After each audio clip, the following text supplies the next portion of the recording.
Bismillahirrahmanirrahim. Alhamdulillahi rabbil alamin. Allahumma salli wa sallim wa barik ala Muhammad wa ala ali Muhammad.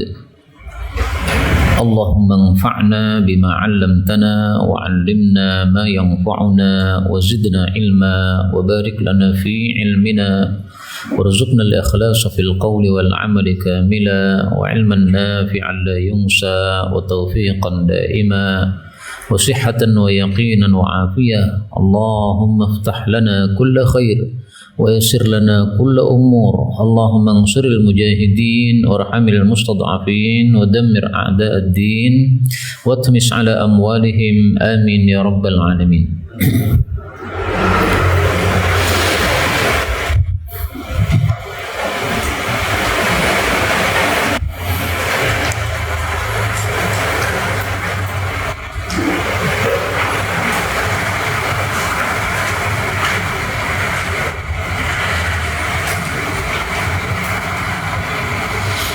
Alhamdulillah, ikhwani fillah, rahimani wa rahimakumullah. Kita lanjutkan pengajian kitab Riyadhus Shalihin karya Al-Hafidh Az-Zahid Al-Imam An-Nawawi rahimahullahu ta'ala. Dan kita sudah sampai pada bab 316. Faqala al-muallif rahimahullah, babu nadbi, bab disunnahkannya man halafa ala yamin, orang yang sudah bersumpah atas satu sumpah, fara'a ghairaha, lalu dia melihat selain dari sumpahnya, khairan minha, lebih baik darinya, maka disunahkan ayyaf'ala dzakal mahlufa alaih, dia melakukan sesuatu yang sudah disumpahkan tadi, thumma yukaffir, kemudian dia mengkafarahi an yaminihi, dari sumpahnya. Hadis 17-15 an Abdurrahman bin Samurah radhiyallahu anhu qala qala li Rasulullah sallallahu alaihi wasallam. Ini hadisnya diringkas sehingga ada titik 3 di depannya. Wa idza halafta, dan apabila engkau bersumpah ala yaminin, atas satu sumpah, fara'aita, lalu engkau melihat ghairaha, selain darinya, khairan minha, lebih baik darinya, fa'til ladzi huwa khair, maka datangilah atau lakukanlah sesuatu yang lebih baik tadi, wa kafir, dan kafarahilah an yaminika, dari sumpahmu tersebut. Hadis ini menunjukkan dua hal. Yang pertama, disyariatkannya melanggar sumpah apabila isi sumpahnya kurang baik atau tidak baik. Misalnya seseorang bersumpah, demi Allah saya tidak akan menikah selama-lamanya karena menikah mengganggu ibadah saya kepada Allah. Nah, kemudian dia membaca biografi Nabi Muhammad SAW. Beliau ternyata juga menikah. Beliau menghasung nikah. Nah, maka disunnahkan untuk dia melanggar sumpah tadi karena ternyata menikah lebih bagus daripada tidak menikah. Yang kedua, hadis ini menunjukkan bahwa kalau kita melanggar sumpah, maka kita disuruh untuk kafir, mengkafarahi sumpah kita. Nah, kafarahnya sudah disebutkan oleh Allah Subhanahu wa taala pada surat Al-Maidah, fakaffaratuhu it'amu 'asharati masakin min awsati ma tut'imuna ahlikum au kiswatuhum au tahriru raqabah. Berarti tiga-tiganya ini takhyir, kita disuruh milih bebas. Kasih makan orang miskin, 10 orang miskin boleh, kasih baju boleh, memerdekakan budak boleh. Ini Allah sebutkan yang paling ringan, kemudian yang seterusnya lebih berat. Kasih makan kan paling murah nih, 1 bungkus nasi bungkus, nah itu 10.000 nasi padang ya, berarti 10 orang miskin 100.000 selesai. Kalau baju anggaplah yang termurah 50.000. Nah, 50.000 kali 10, 500.000, lebih mahal lagi. Memerdekakan budak 100.000 mungkin nggak boleh ya, karena budak ada yang nilainya mahal. Kalau tiga-tiganya ini nggak bisa semuanya, baru faman lam yajid fasyamu thalathati ayyamin, puasa 3 hari. Ini adalah tartib, urut. Jadi yang 3 pertama takhyir, bebas milih. Tapi kalau tiga-tiganya nggak bisa, baru tartib, yaitu urut. Maka nggak boleh tiba-tiba langsung puasa, padahal mampu untuk memberi makan kepada orang miskin, ini tidak sah. Kemudian fasiyamu thalathati ayyamin, ini dalam qiraahnya Ibnu Mas'ud, fasiyamu thalathati ayyamin mutataliyatin, puasa 3 hari berturut-turut. Karena itu mazhab Hanafi mengatakan puasa dalam mengkafarai sumpah itu harus 3 hari berturut-turut, tidak boleh tidak berturut-turut. Tapi kalau jumhur ulama berpendapat tidak harus berturut-turut, karena Allah tidak mengatakan mutataliyat. Adapun mutataliyat itu adalah qiraah syadzah. Nah, mazhab Hanafi punya konsep qiraah syadzah itu hujjah, sehingga bisa dijadikan sebagai sandar hukum dalam hal ini. Dalam hadis ini Rasulullah katakan, fa'til ladzi huwa khair, lakukan apa yang lebih baik alias melanggar sumpahnya, wa kafir, dan kafarahilah. Berarti melanggar dulu baru mengkafarahi, ya kan? Bagaimana kalau kita balik, kafarah dulu baru melanggar, boleh enggak? Nah, kita baca hadis berikutnya 17-16. Wa an Abi Hurairah radhiyallahu anhu anna Rasulullah sallallahu alaihi wasallam qala, man halafa, barang siapa yang bersumpah, ala yaminin, atas satu sumpah, fara'a ghairaha, lalu melihat yang lainnya, khairan minha, lebih baik darinya, fal yukafir, maka hendaklah dia kafarahi an yaminihi, dari sumpahnya. Nah, di sini disebutkan kafarah dulu. Wal yaf'alil ladzi huwa khair, dan hendaklah dia melakukan yang lebih baik tadi, alias dia melanggar sumpahnya. Nah, maka berdasarkan 2 hadis ini kalau kita gabungkan berarti boleh kafarah dulu meskipun belum melanggar. Dan ini masalah khilafiyah.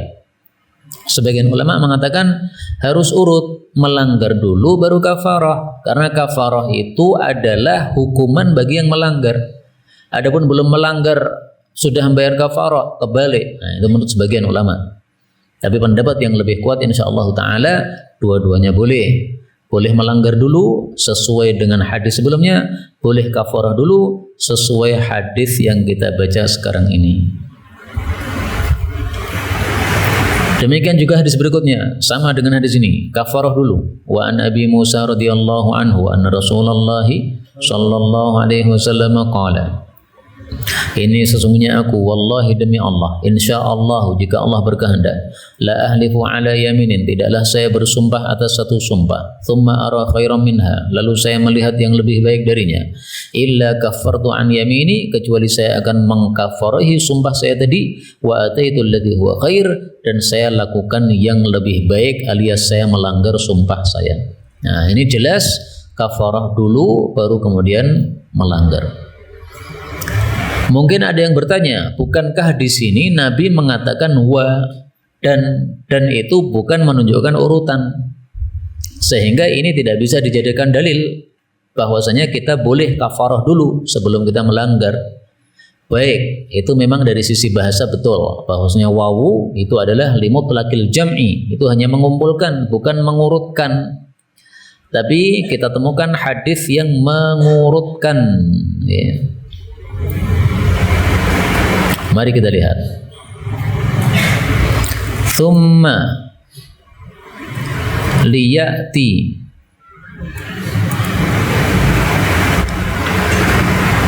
nggak ada. Tayyib, ganti alladhi huwa khair. Kita cari yang riwayat Abu Dawud.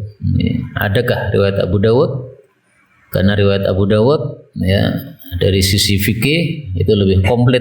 Ya, biasanya menyebutkan beberapa model pendapat, semuanya disebutkan dalilnya. Nah, ini dalam riwayat Abu Dawud nomor 3278, kalimatnya sangat jelas, fakaffir an yaminika, kafarilah sumpahmu, thumma tilladzi huwa khair, thumma, kemudian datangilah yang lebih baik tadi alias melanggar sumpah tadi.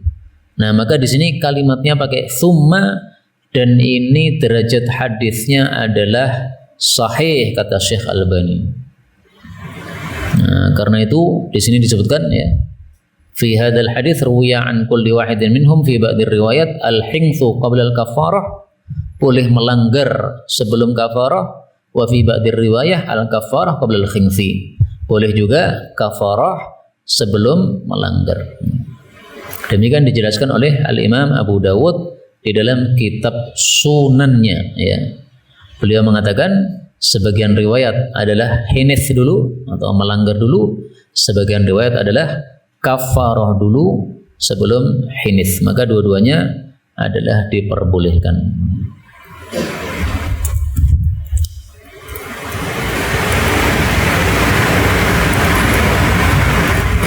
Qala Abu Dawud fi ba'dir riwayat al-hinthu qabla al-kaffarah wa fi ba'dir riwayat al-kaffarah qabla al-hinthi. Wadih ya ikhwan? Wadih, alhamdulillah. Salah satu guru saya yang melakukan ini adalah Syekh Abdullah At-Talidi. Coba kita cari apakah ada di sini fotonya beliau, Syekh At-Talidi. Tidak ada, ya.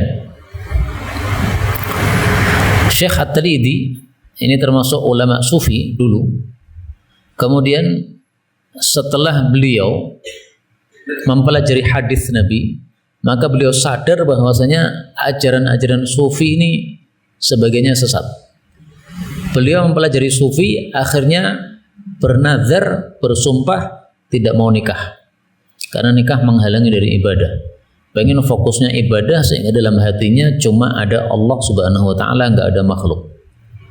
Tapi setelah dia pelajari hadis-hadis Nabi, dia dapat hidayah dari Allah Subhanahu wa taala, maka dia kemudian mengkafarahi sumpahnya tersebut. Akhirnya beliau menikah, akhirnya punya anak, anaknya juga ulama. Nah, bayangkan seandainya tidak mau menikah, maka beliau tidak akan meninggalkan seorang anak yang ulama. Nah, maka seperti itu adalah tidak baik, ya, bersumpah untuk tidak menikah sama sekali. Ini termasuk salah satu ajaran sesat yang diajarkan dalam sebagian ajaran-ajaran sufi. Tidak semua ajaran sufi sesatnya, tapi ada beberapa hal yang seperti itu. Berikutnya 17-18. Wa Nabi Hurairah radhiyallahu anhu qala qala Rasulullah sallallahu alaihi wasallam, la'an sungguh bahwasanya ya lajja berkelanjutan ahadukum salah satu kalian fi yaminihi di dalam sumpahnya, fi ahlihi yang memadarati keluarganya. Jadi fi ahlihi maksudnya fi durri ahlihi, dalam memadarati keluarganya. Itu adalah athamu lahu, lebih dosa, lebih besar dosanya bagi dia indallahi ta'ala, di hadapan Allah, min ayyu'tiya, daripada dia memberikan kafaratahu, kafarahnya, allati faradallahu alaih, yang Allah wajibkan atasnya. Hadis muttafaqun alaih. Hadis ini menunjukkan bahwasanya kalau seseorang bersumpah yang sumpahnya isinya memadarati keluarganya, maka lebih baik dia kafarah daripada dia lanjut di dalam sumpah tadi. Misalnya dia marah sama istri, kemudian mengatakan apa? Demi Allah, setahun nih saya nggak mau ngomong sama istri saya. Setahun nggak mau ngomong sama istri. Nah, ini fi ahlihi namanya, memadarati keluarganya. Istrimu ngomong tidak pernah dijawab sama sekali selama setahun, apa nggak susah itu? Nah, kata Nabi, lebih bagus kamu kafarahi daripada kamu nekat melanjutkan sumpahmu. Itu adalah atham, lebih besar dosanya di hadapan Allah Subhanahu wa taala. Kemudian Imam Tirmidzi menjelaskan, Imam Nawawi menjelaskan makna yalajja. Qauluhu yalajja bi fathil lam wa tasydidil jim ay yatamada, berkelanjutan fiha dalam sumpah tadi. Wala yukaffir, dan tidak mau membayar kafarah. Wa qauluhu atham bisa'il mutsalatsah ay aktsaru isman, lebih banyak dosanya. Jadi melanggar sumpah itu kan dosa kan? Tapi melanjutkan sumpah yang isinya madarat kepada istri juga dosa. Nah, lebih besar dosanya mana? Lebih besar dosanya yang melanjutkan madarat tadi. Adapun kamu melanggar sumpah, maka kamu dosa tapi sudah ada kafarah yang bisa menghapuskan dosa melanggar tadi. Nah, maka tidak ada masalah, kafarahi saja, karena dosanya lebih kecil dan nanti akan terhapus dengan sebab kita membayar kafarah tersebut. Bab 317, babul afwi, bab dimaafkannya an laghwil yamin, sumpah yang sia-sia. Wa annahu, dan bahwasanya la kafarata fihi, tidak ada kafarah pada laghwul yamin. Wahwa dan laghwul yamin adalah ma yajri, apa yang mengalir, alal lisan pada lidah, bi ghairi qasdil yamin, tanpa tujuan bersumpah. Kaqaulihi, seperti perkataan orang, alal adah, pada kebiasaan, la wallah, tidak demi Allah, bala wallah, ya demi Allah, wa nahwi dzalik, dan semisal itu. Hadis ini bicara tentang laghwul yamin. Yang dimaksud laghwul yamin adalah kalimat yang zahirnya sumpah tapi batinnya bukan sumpah. Kalimatnya zahirnya sumpah karena ada kata-kata wallah, tapi batinnya bukan sumpah karena pengucapnya tidak meniatkan sumpah. Ini biasanya yang memakai orang-orang Arab. Ketemu temannya, kemudian ditanya, gimana kabarnya? Alhamdulillah sehat. Sudah makan belum? Wallah belum. Nah, ini wallah, ini laghwul yamin karena tidak ada niatan untuk sumpah. Kalau dia niatan sumpah pasti untuk perkara-perkara besar. Kalau perkara-perkara remeh-temeh, makan, mandi dan sebagainya, nah ini tidak akan kita memerlukan ucapan sumpah. Nazirnya untuk orang-orang Indonesia mungkin kita kan sering kadang-kadang mengatakan sumprit, ya.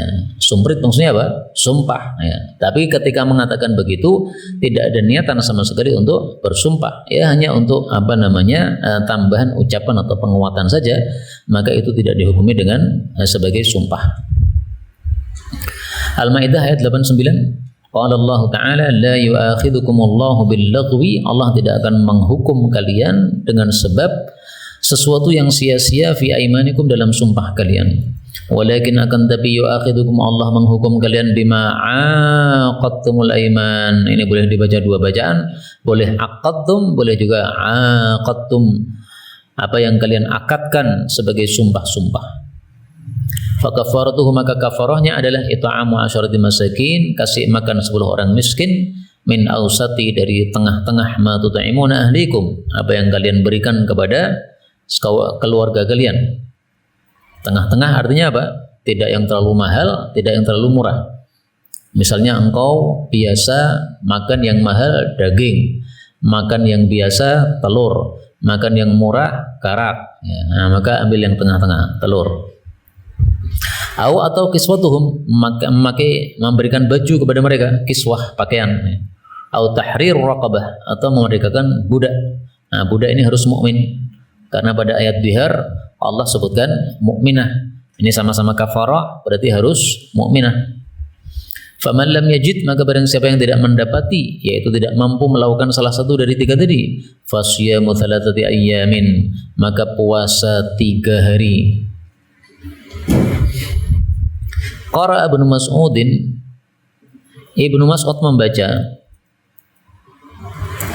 mutatabi'atin atau mutataliyatin.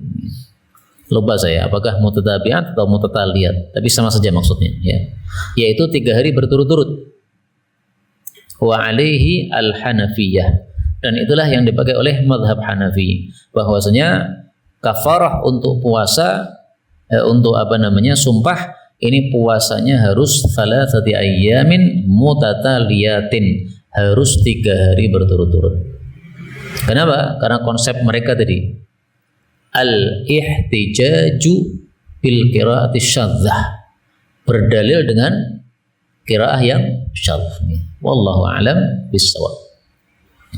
Dzalika, itulah kafaratu, kafarah aimanikum, untuk sumpah-sumpah kalian. Idza halaftum, apabila kalian bersumpah, yaitu kalau kalian melanggarnya.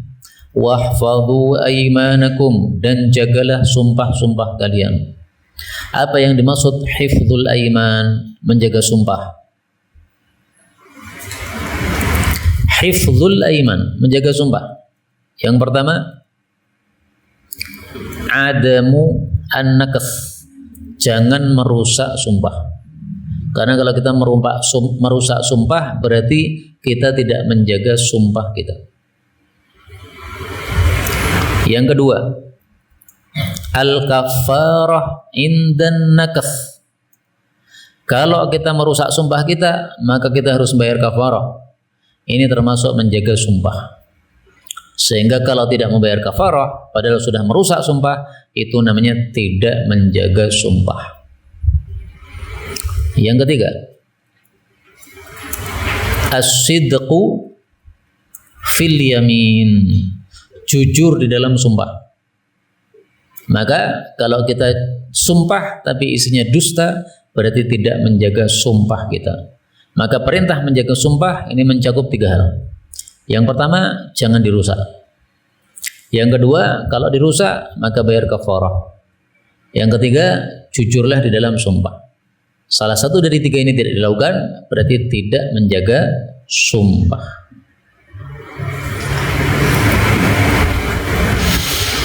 Al-Maidah ayat 89.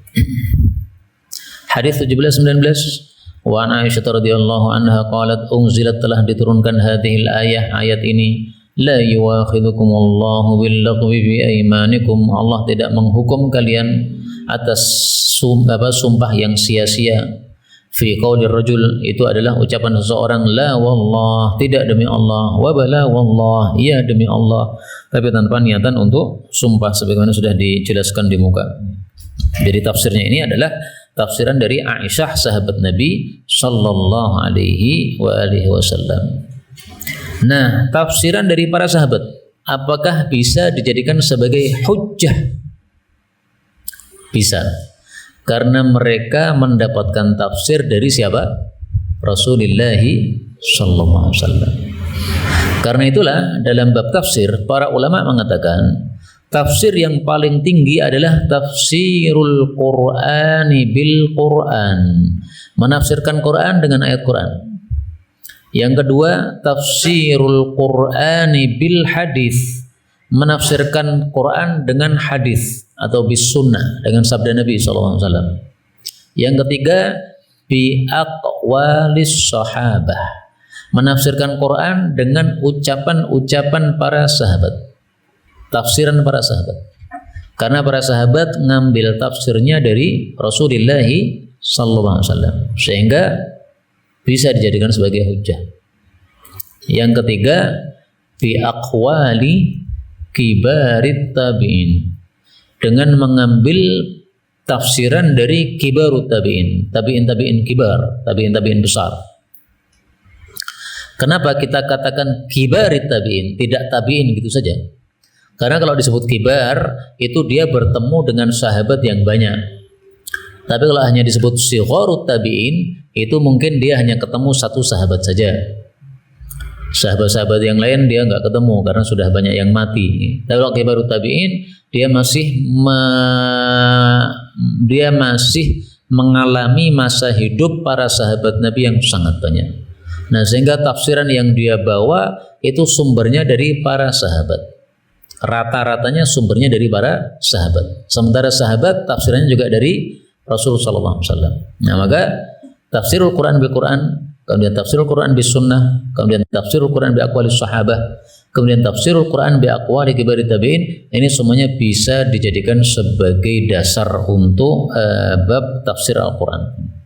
Nah, ini termasuk yang tafsirul Quran bi aqwali as-sahabah. Berikutnya, babu karahatil hadits, bab makruhnya bersumpah fil bai'i, di dalam jual beli, wa in kana shadiqa, meskipun dia jujur. 17:20. Wa Nabi Hurairah radhiyallahu anhu qala sami'tu Rasulullah sallallahu alaihi wasallam yaqulu, al-halifu, sumpah itu manfaqatun, membikin laris, lisil'ati, terhadap dagangan, mamhaqatun, menghancurkan, lil kasbi, terhadap bisnis atau usaha. Hadis muttafaqun alaih. Hadis ini menunjukkan tidak disyariatkannya bersumpah di dalam berdagang atau berbisnis, karena bisa menghancurkan usaha kita atau bisnis kita tersebut. Apa hukumnya? Apakah haram ataukah makruh? Imam Nawawi mengatakan karahah, berarti hukumnya apa? Makruh. Ringkasnya 2 hukumnya. Kalau dia bersumpah di dalam jual belinya tadi tapi jujur, maka makruh. Kalau dia bersumpah dalam jual belinya tadi tapi bohong, maka dusta. Misalnya nih, saya dapat air minum ini dengan harga 3.000. Kemudian saya jual 3.500 dengan mengambil untung 500 saja. Saya mengatakan demi Allah, ini saya ngambilnya 3.000 ini. Berarti saya jujur kan? Nah, maka ini makruh. Kenapa makruh? Karena perkara-perkara yang remeh-temeh begini tidak perlu disumpahi. Sumpah itu menyebut zat yang maha agung, sehingga pantasnya digunakan untuk perkara-perkara besar, bukan untuk perkara-perkara duniawi seperti ini. Nah, maka ini tidak sepantasnya, sehingga tidak bagus. Tapi kalau bohong, maka hukumnya menjadi haram. Kemudian perhatikan di sini, mamhaqatun lil kasbi. Mari kita cari lafal-lafal untuk hadis ini. Ternyata berbeda-beda. Lafal Sahih Bukhari, mumhiqatun lil barakati, menghancurkan berkah.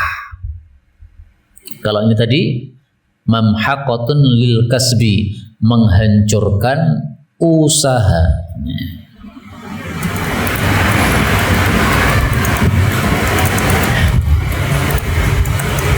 Apakah ada yang lain? Mari kita cari lagi. Dalam Sahih Muslim, mamhaqatun lirribhi, menghancurkan untung.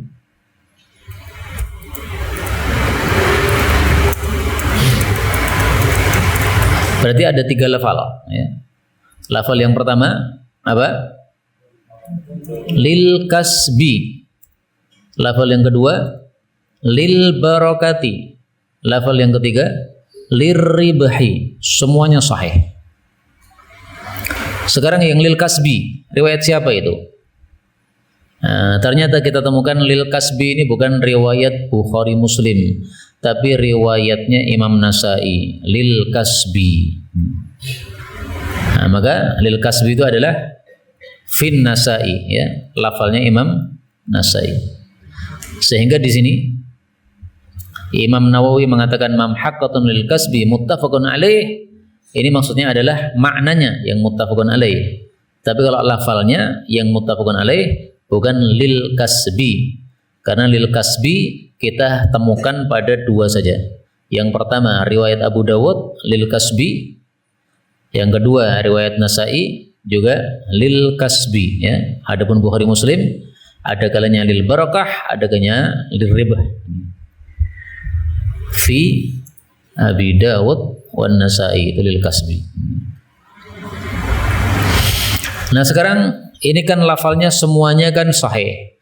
Berarti yang dihancurkan itu 3. Berkah dari bisnismu hilang, kemudian untungnya juga hilang, kemudian bisnismu sendiri bisa hilang.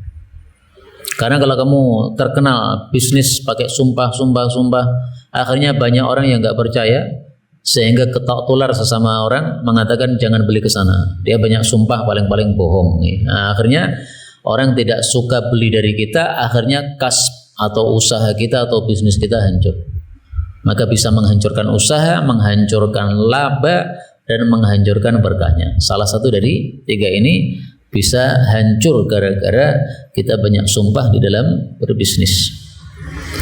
17:21 wa Nabi Qatadah radhiyallahu anhu annahu sami'a Rasulullah sallallahu alaihi wasallam yaqul iyyakum jauhilah oleh kalian wa kathratal halif, memperbanyak sumpah fil bai' dalam jual beli, fa innahu karena sesungguhnya dia itu yunafik, membikin laris, thumma yamhaq lalu menghancurkan, yaitu menghancurkan berkah, menghancurkan usaha, dan menghancurkan untungnya atau labanya.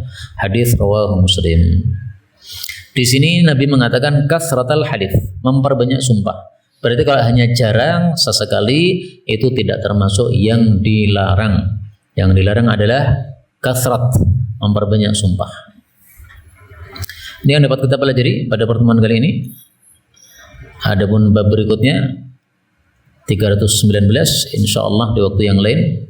Adapun sisa waktu kalau ada pembahasan baik yang berkaitan dengan tema maupun secara bebas dipersilahkan. Nah. Pertama, apakah sholat itu jika istri dalam keadaan haid?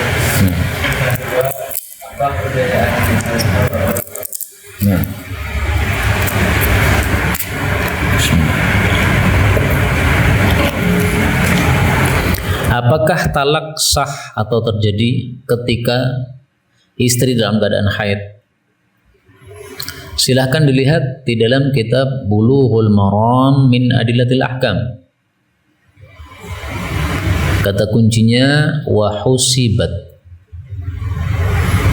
Wa fi riwayatin ukhra lil Bukhari, riwayat Bukhari, wa husibat, dan dihitung alaihi, atas Ibnu Umar, tatliqatan, satu kali talak. Waktu itu Ibnu Umar mencerai istrinya dalam keadaan haid.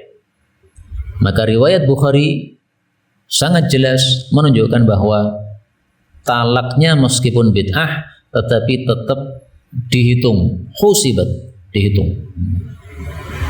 Adapun dalam riwayat yang lain bahwasanya tidak dihitung, yaitu lafalnya ini walam yaraha syai'an, dan beliau tidak menganggap itu terjadi sesuatu alias tidak terjadi talak, maka riwayat ini lebih lemah daripada riwayat yang pertama. Maksud saya riwayat yang husibat ini lebih kuat daripada riwayat yang lam yara alaihi tatli alam alaihi syai'an. Tapi karena ada dua riwayat, maka saya jujur memang ada dua pendapat di antara para ulama. Sebagian ulama mengatakan talaknya sah karena husibat, sebagian ulama mengatakan talaknya tidak sah karena lam yaraha syai'an, dan mereka juga berdalil dengan sabda Nabi SAW. Beliau mengatakan man ahdatsa fi amrina hadza ma laysa minhu fahuwa raddun. Nah, melakukan talak pada saat istri haid itu termasuk ahdatsa fi amrina, melakukan perkara bid'ah, maka raddun berarti tertolak, berarti tidak sah. Tapi pendapat yang lebih kuat insyaallah taala yang sesuai riwayat tadi yaitu terhitung. Yang kedua apa tadi? Nah, qada dengan qadar. Rasulullah sallallahu alaihi wasallam bersabda, la yaruddul qada'a illa ad-du'a. La yaruddul qadara illa ad-du'a. Tidak bisa menolak takdir kecuali doa. Ini riwayat Ibnu Majah. Lafal yang lain, la yaruddul qada illa ad-du'a. Tidak menolak qada selain doa. Ini riwayat Tirmidzi. Berarti sama enggak antara qada dengan qadar? Sama, karena apa? Kalimatnya sama. Dan itulah penjelasan Syekh Ibnul Baz. Beliau katakan al-qada'u wal qadaru wahid. Apakah ada yang membedakan? Ada dalam furuq lughawiyah. Nah, silahkan dibuka kitab furuq lughawiyah. Mal farqu bainal qada wal qadar, ada di sana. Tapi kita pakai pendapat Syekh bin Baz saja ya, karena sesuai dengan zahir lafal hadis ini tadi. Ada lagi? 1, 2. Nah, silakan. Jawab pertanyaan yang pertama, bagaimana hukum barang yang bagaimana hukum bertahmid ketika bersin? Ketika bersin. Nah. Yang kedua, bagaimana kalau orang bersin sebanyak 3 kali, apakah harus bertahmid juga sebanyak 3 kali? Nah. Apa hukumnya tahmid ketika bersin? Hukumnya sunnah. Sehingga seandainya tidak bersin, tidak bertahmid, maka tidak berdosa. Dalilnya apa? Karena Rasulullah pernah ada orang bersin tahmid, beliau mengatakan yarhamukallah. Ada orang bersin dan dia diam, Nabi juga diam. Maka orang ini kemudian protes, ya Rasulullah, kamu doakan dia, kau tidak doakan saya. Maka beliau bersabda, dia tahmid, kamu tidak. Nah, ini dalil bahwa tahmid tidak wajib. Seandainya wajib, pasti Nabi akan mengingkari yang tidak tahmid. Kemudian kalau bersinnya 3 kali, apakah juga tahmidnya 3 kali? Ya kalau bisa 3 kali, 3 kali. Jadi tahmid, bersin, kemudian jeda. Nah, silahkan tahmid. Kalau bersinnya betul-betul bersin, nah, tentu saja nggak bisa kita tahmid di tengah-tengahnya, ya otomatis tahmidnya di akhir. Antara bersin ke pertama dengan kedua ada jedanya, nah, tentu saja ya tahmidnya 3 kali sesuai dengan zahir hadisnya, kita disuruh tahmid setelah bersin langsung. Nah, silakan belakang tadi. Nah. Siapa yang lebih berhak mengisi sholat bebas ketika sholat banyak kosong karena orangnya bakal sampingnya atau belakang? Nah. Siapakah yang lebih berhak untuk mengisi saf depan yang kosong karena batal? Apakah orang yang sebelahnya ataukah orang belakangnya? Dalam hal ini saya tidak menemukan hadis yang membicarakan masalah ini, wallahu alam. Tetapi secara umum segala sesuatu itu yang paling berhak itu adalah yang paling dekat. Lebih dekat mana? Orang sebelahnya atau orang belakangnya? Sebelah, sebelahnya. Karena belakang harus melangkah 1, 2, 3. Nah, sebelahnya tinggal geser aja. Nah, maka mestinya itu yang sebelahnya itu yang semestinya langsung ngisi. Jadi ketika ada yang batal sebelah kita langsung ente geser. Kenapa? Karena gerakannya sedikit. Tapi kalau menunggu orang yang belakang mengisi, maka ini gerakannya banyak. Kalau mazhab Syafi'i mengatakan 3 gerakan berturut-turut maka salatnya batal. Nah, kalau kita bergerak gini 1, 2, 3 berturut-turut batal. Nih, meskipun dalam mazhab yang lain tidak batal. Dan saya mengikuti pendapat yang tidak batal. Tapi paling bagus yang bergeser adalah yang paling dekat. Rasulullah sallallahu alaihi wasallam bersabda, "Aqrabihima," apabila berkumpul 2 orang yang mengundang kamu, maka ijabailah yang paling dekat pintunya. Karena yang paling dekat pintunya itulah yang paling dekat pertetanggaannya.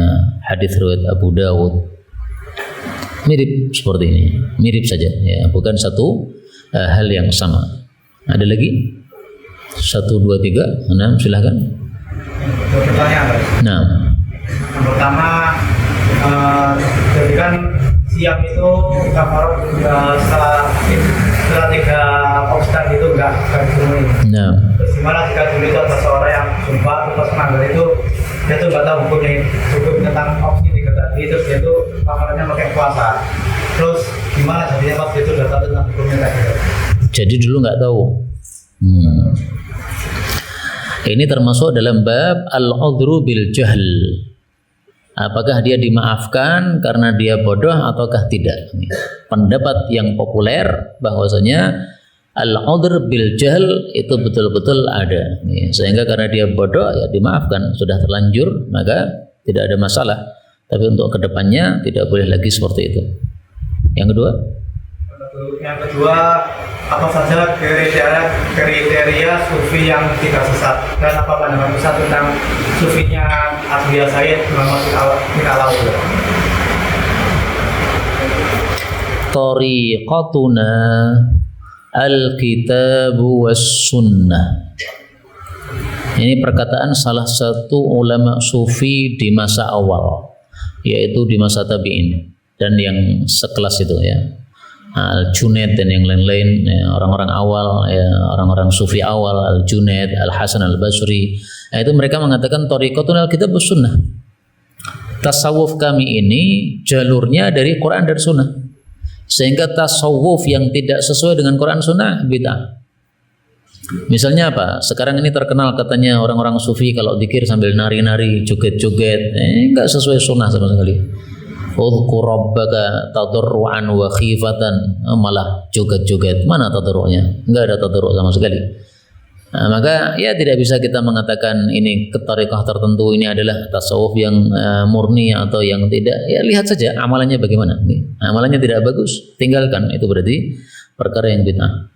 Tapi di antara tariqah yang ada, itu yang paling bagus setahu saya adalah tariqah Syadziliyah. Kenapa? Karena tariqah Syadziliyah ini konsepnya adalah al-jam'u baina dzikri wal fikri. Mengumpulkan antara zikir dan fikir, artinya zikir dan ilmu. Jadi tidak hanya zikir saja, karena kalau zikir saja nggak pernah belajar ilmu agama, kapan bisa paham? Nah, tapi kalau fikir saja, belajar ilmu agama tapi nggak pernah menguatkan zikirnya, akhirnya dia mudah digoyah, diganggu oleh setan. Nah, maka dua-duanya harus dikuatkan, zikir sama fikir. Nah, belakang tadi mana? Silakan. Apakah ada hadis yang menunjukkan tanda air zaman Jazirah Arab seperti menghijaunya pasang pasir? Rasul sallallahu alaihi wasallam bersabda, murujan. La taqumus sa'ah, tidak akan terjadi kiamat sampai harta itu menjadi banyak sehingga seseorang itu mengeluarkan zakatnya enggak ada yang menerima saking banyaknya harta. wa hatta ta'uda ardul arabi murujan wa anhara. Tanah Arab menjadi kebun-kebun dan sungai-sungai. Hadis riwayat Muslim sahih. Belakangnya lagi. Nah, perihal gundu itu apakah baik atau buruk? apa? Perihal buruk perihal gundu itu apakah baik atau buruk? Gendut. As-siman. Rasulullah sallallahu alaihi wasallam bersabda, khairun nasi qarni, sebaik-baik manusia generasi saya para sahabat, lalu para tabi'in, lalu tabi'ut tabi'in. Kemudian datang suatu kaum yang mereka itu yatasammanun, mereka menggemuk-gemukkan diri, wa yuhibbuna siman, dan mereka itu menyukai kegemukan. Ini bukan berarti gemuk yang asli dari Allah Subhanahu wa taala.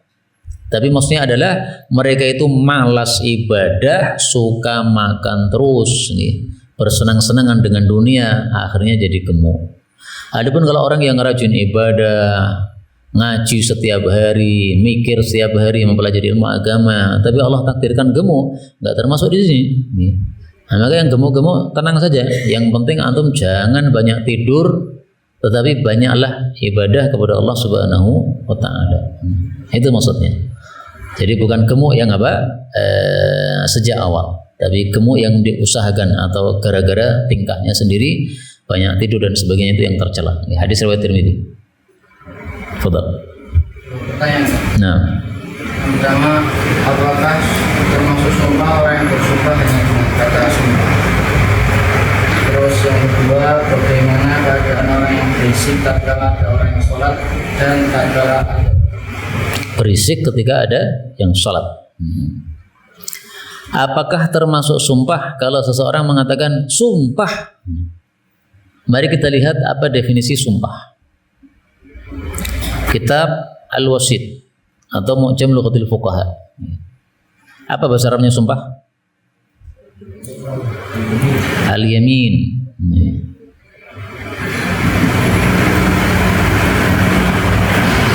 Dalam kitab fikih, para ulama sudah membahas apa itu adalah al-yamin al-mun'aqidah, sumpah yang sah. Ya. Ada enggak di sini?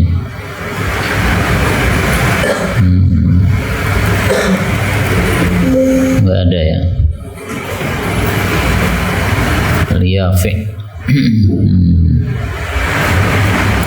Al-yamin. Tayyib.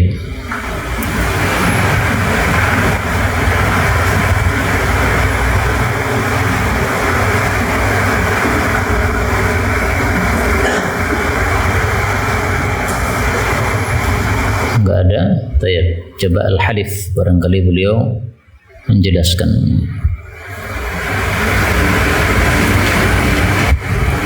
Al-halif sama dengan al-qasam sama dengan al-yamin.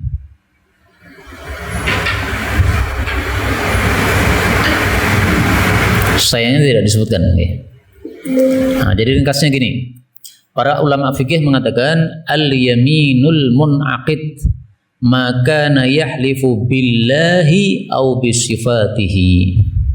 Sumpah yang mun'aqid, yang sah, itu ketika seseorang menyebutkan nama Allah Subhanahu wa taala atau menyebutkan sifat-sifat Allah Subhanahu wa taala. Misalnya mengatakan demi Allah atau mengatakan demi rahmat Allah, nah itu sah. Tapi kalau dia mengatakan demi tempe, nah itu enggak sah. Paham tak? Itu enggak disebut sebagai sumpah, la yanaqid, karena kalimatnya salah.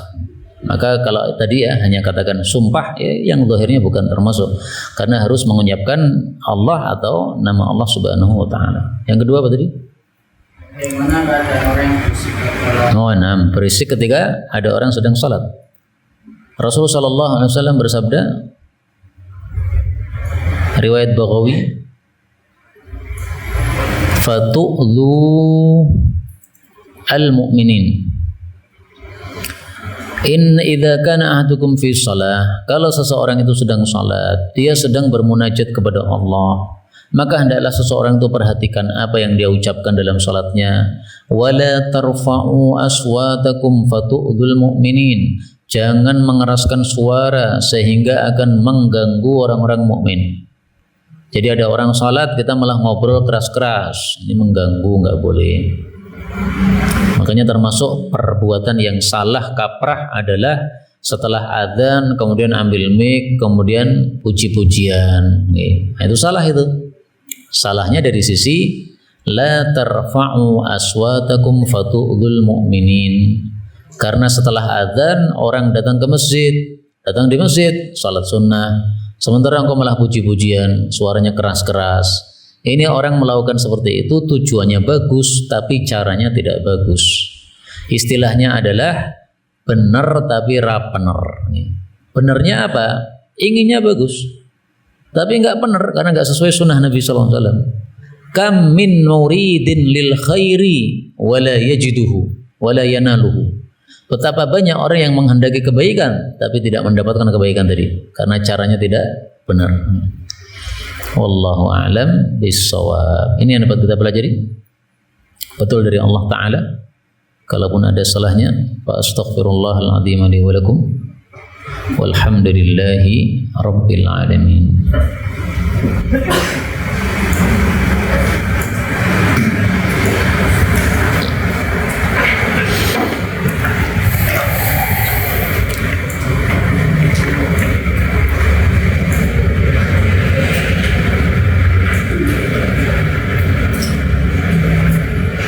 Subhanallah.